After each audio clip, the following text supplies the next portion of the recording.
welcome to today's class. So today we are going to talk about the application of international trade. So this is chapter 9 from Mankiw, where we are talking about when are goods exported, how are goods exported, the export price, who gains, who loses, and so on. So this topic is application international trade. Let's dive in. And for more videos, please subscribe to the EduSure channel, and you'll see that there are videos on all topics at EduSure in a sequence. So see you there. All right, so let's start.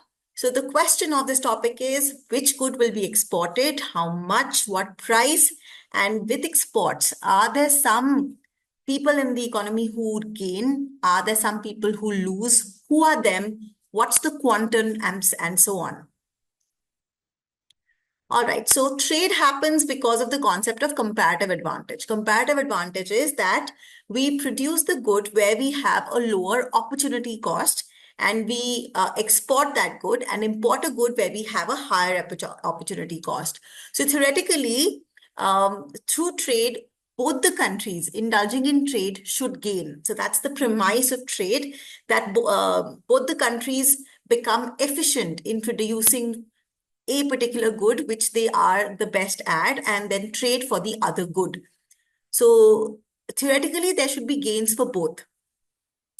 Now, without the comparison for trade without trade is that without trade, there is domestic equilibrium. So only the domestic price, domestic quantity prevails, and the total welfare sort of, which we did in one of the previous videos, is that the welfare out of production is producer surplus, the welfare out of consumption is consumer surplus, and when we add both, there's total welfare in the economy.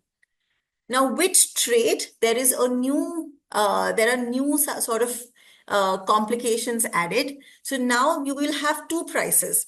One is the domestic price, which is PD. We also have a world price, which is PW. So PW is the price at which goods are being traded in rest of the world. PD is the price at which goods are being traded domestically. Now, if both are the same, then that's it. That's equilibrium. But if the domestic price is cheaper, then definitely this is a case for exports. And if domestic price is more expensive, then that presents a case for imports. So let's now understand the economic of exports and imports. Let's go.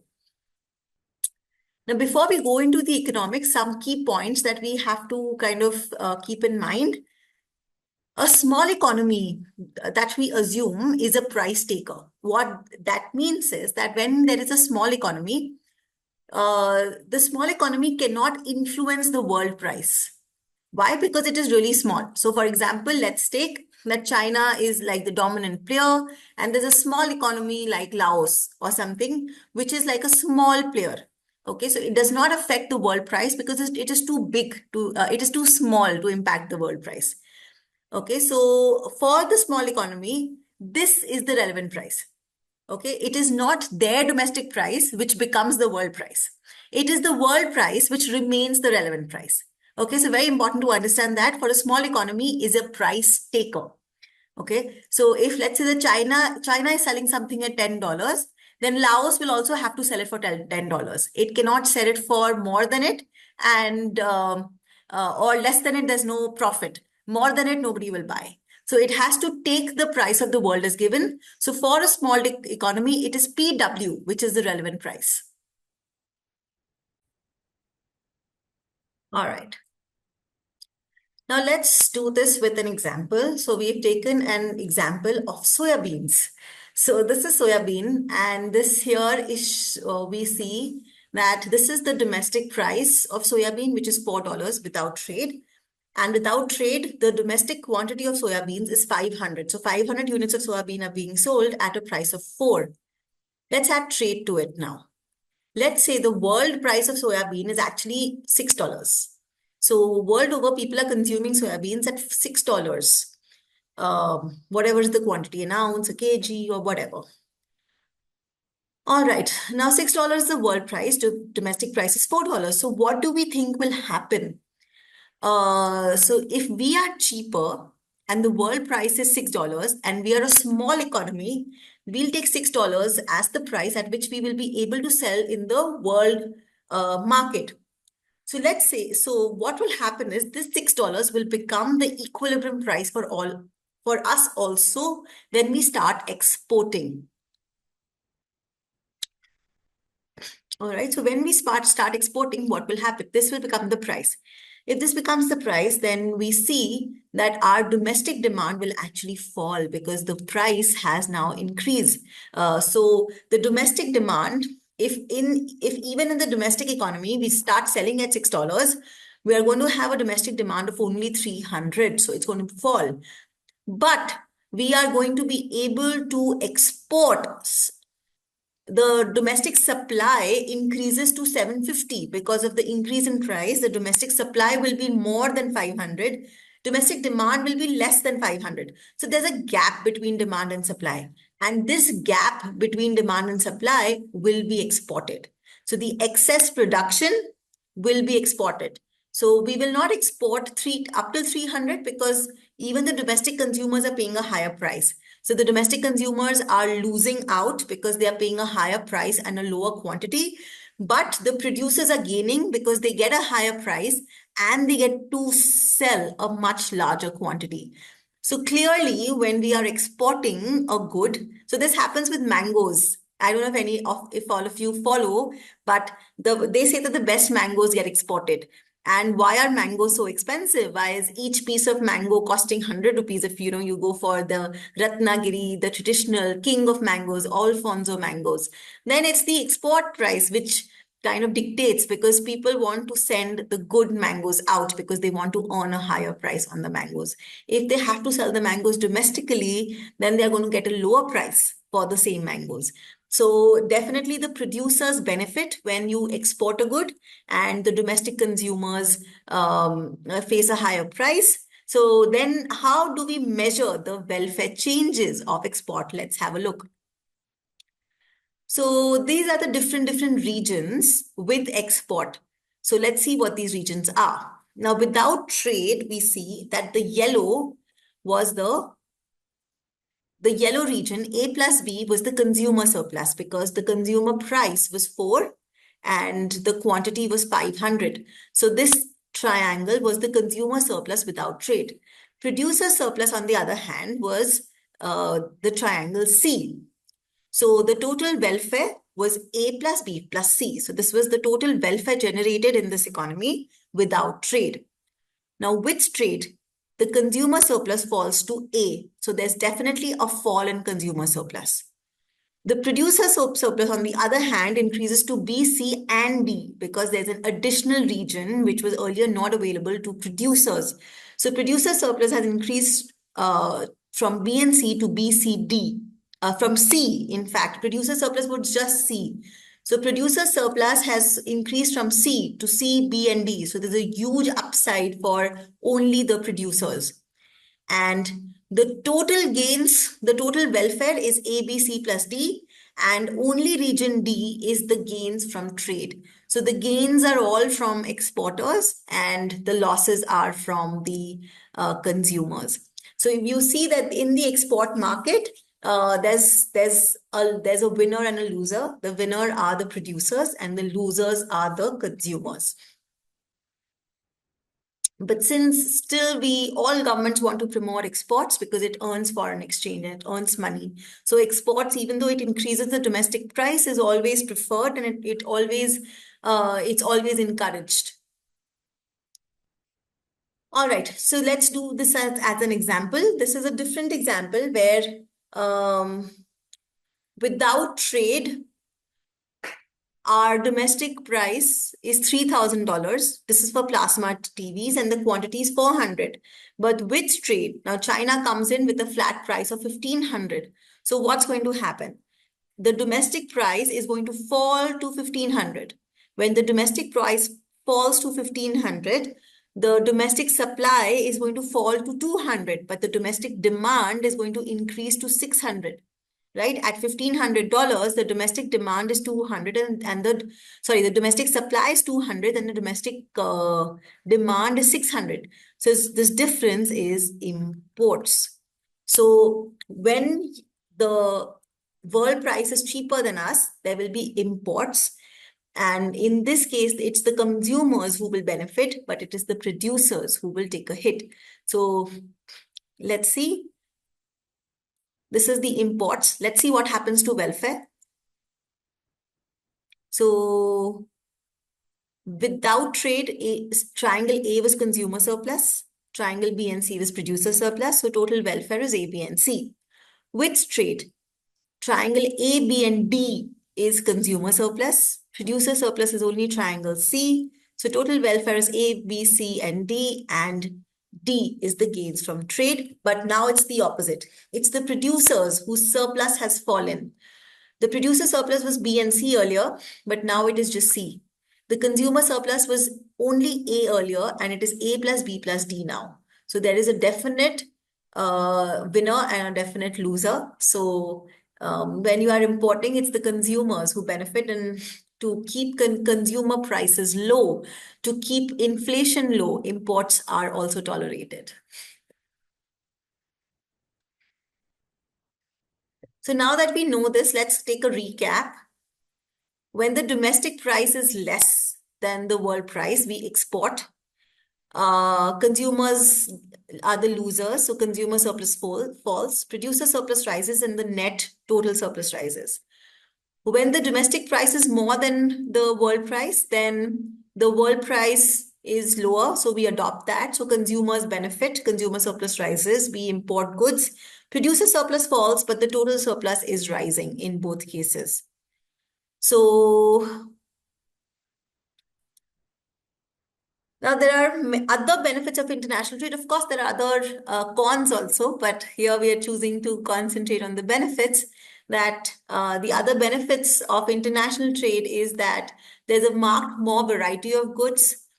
Producers can employ larger economies of scale if they export a particular good. There is more competition, so there is more innovation because of the more competition.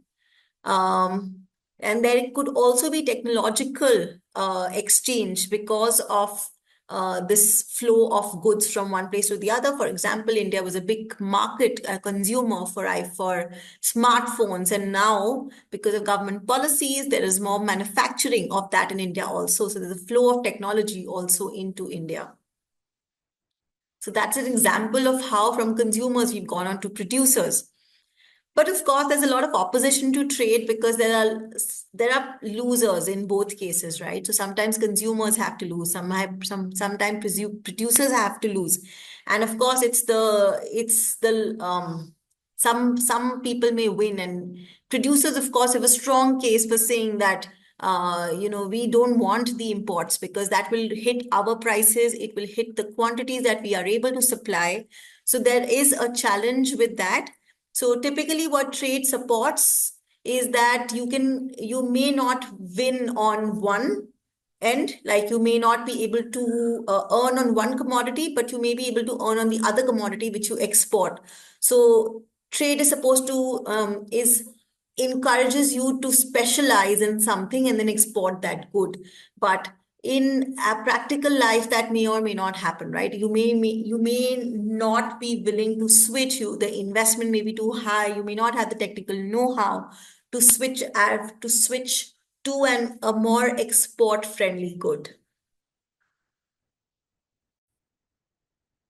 And now let's come to tariffs. So tariffs are taxes that the government imposes typically on goods which are imported. So when the import price falls to below the domestic price and it hurts the domestic producers, and producers lobby for tariffs, government also wants to earn some revenue, so they import some tariffs. You want to support your domestic producers, so you import tariffs. So tariffs are a price. Tariffs add to the import price. So import price rises because of the tariff, and let's see what it does economically to the goods, to the prices and the quantities on which the tariff is imposed. So let's say this is the market for cotton shirts, and this was initially the world price.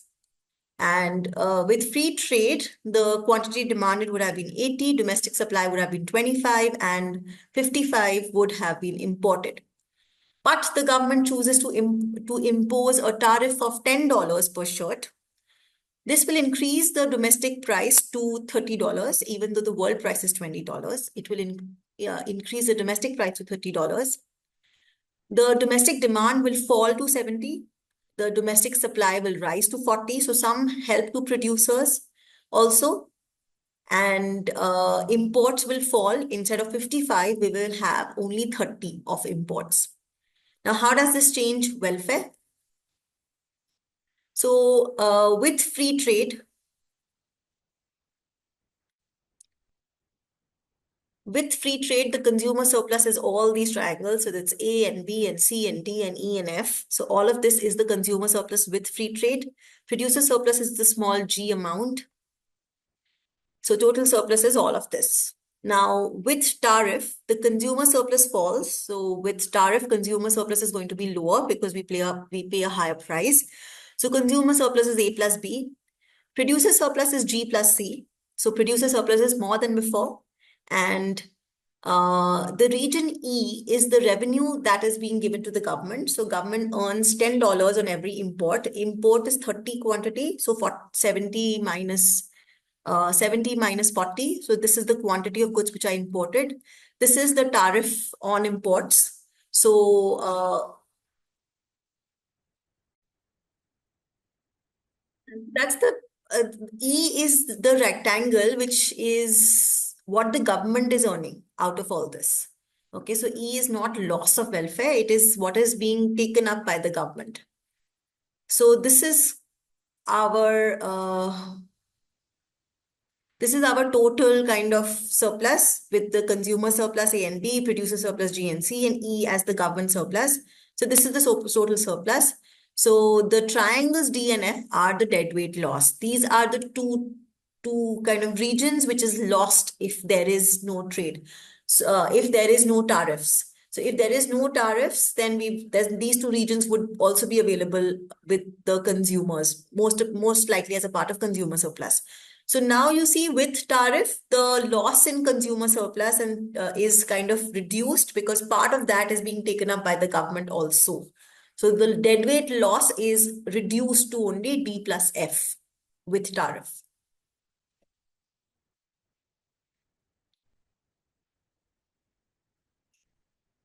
All right. So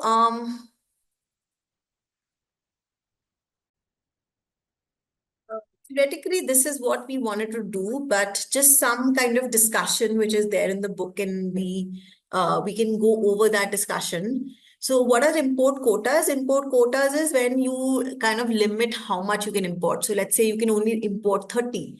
If you could only import 30 in the previous example, then automatically the price would rise to 30.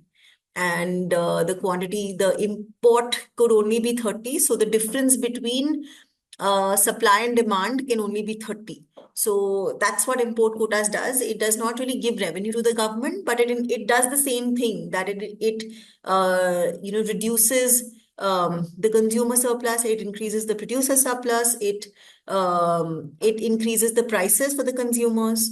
So it has the same effect. It raises prices, reduces the welfare of the buyers, increases the sellers' welfare, but it does not really give the revenue to the government. So that is the only difference.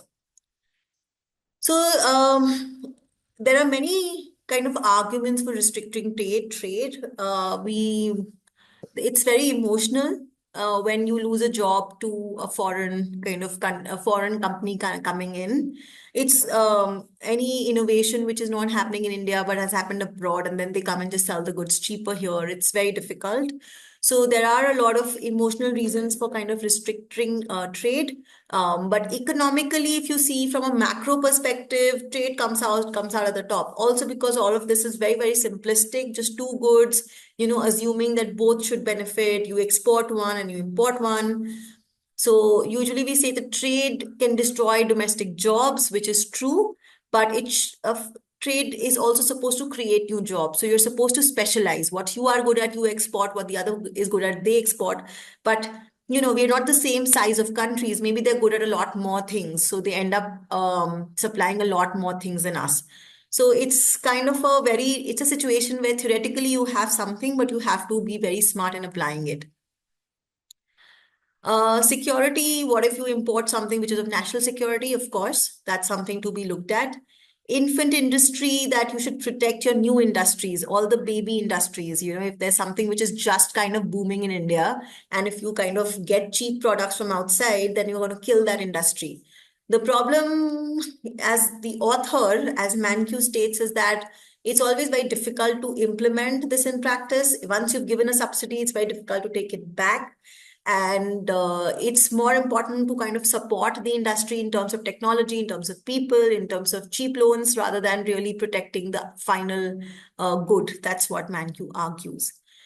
Then, what if the other countries getting a subsidy from their governments? So Mankiw says that why don't you utilize that subsidy and actually enjoy the good at a cheaper price?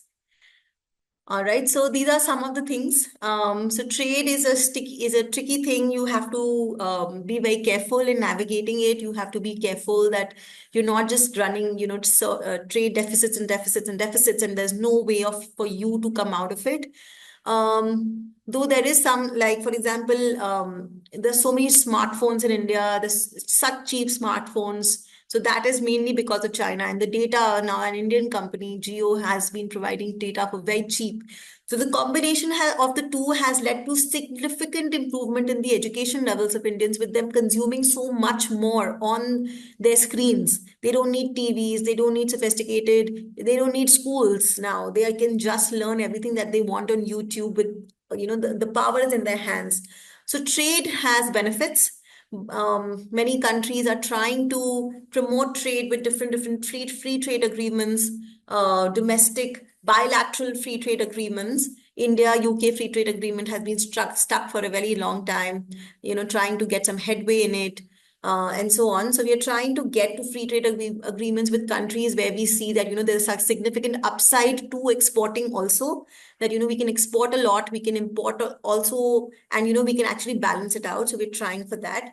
So that's how this goes, and that's pretty much what we do at the WTO.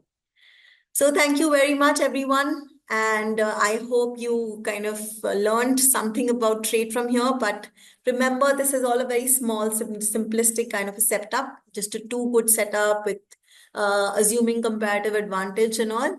And there's so much more for you to learn in all these topics going forward. So that's it from my side, and all the very best, and see you again. Bye-bye.